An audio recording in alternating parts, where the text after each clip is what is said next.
বিদ্যুতের ছোবলে অস্বাভাবিকভাবে একটি বন্য হাতি মারা যাওয়ায় ঘটনায় ব্যাপক চাঞ্চল্য। ঘটনাটি প্রকাশ্যে এলো অমরপুর বীরগঞ্জ থানাধীন অমরপুর উদয়পুর সড়কের গান্ধারী এলাকায়। ঘটনার খবর পেয়ে ঘটনাস্থলে ছুটে আসেন অমরপুর বন বিভাগের কর্মীসহ বিদ্যুৎ দফতরের কর্মীরা।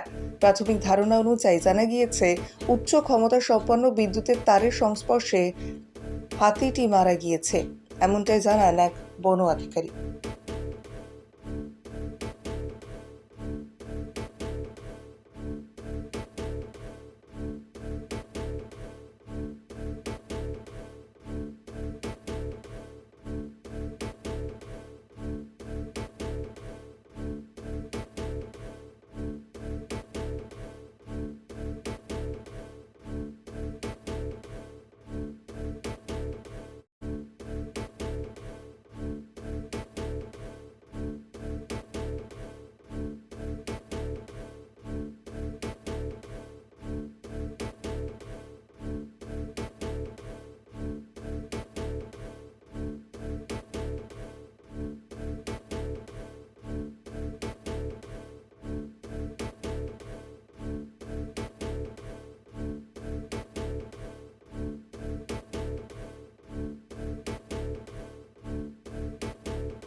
জঙ্গলে হাতি মারা গেছে।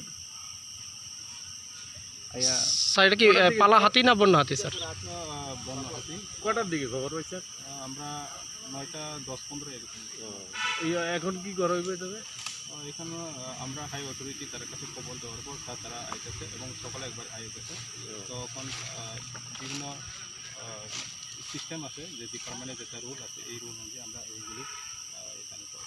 স্যার প্রাথমিক ধারণা অনুযায়ী মানে কিভাবে মারা যায়? মারা গেছে এটা? প্রাথমিক ধারণা আমার মনে হয় কারেন্টের শর্ট মারা গেছে। আপনারা নিচে দেখবেন, কারেন্টের তো একদম নিচে নিচে প্রায় 7 ফুট 8 ফুট মতো হবে। ডিপার্টমেন্ট থেকে কেউ আইছে এখানে? আইছে ইলেকট্রিক্যাল কেউ আইছে? ইলেকট্রিকও আইছে, আর আমরা রেঞ্জ অফিসার, এলজি অফিসার সবাই আইছে, স্টাফ এখন আছে, কনস্ট্যান্ট আছে। ঠিক আছে, থ্যাংক ইউ। আপনার নাম? His and Her Event Management, your dream our vision। এবারে নিজের বিয়েতেও সাজিয়ে তুলুন মনের মতো করে। Wedding theme management, flower decoration, birthday management, special entry, jaimala theme, sound and DJ, food and catering, corporate event. Mobile নম্বর 8372874665, নিকেশ 7001588602, প্রদীপ hisarevent@gmail.com।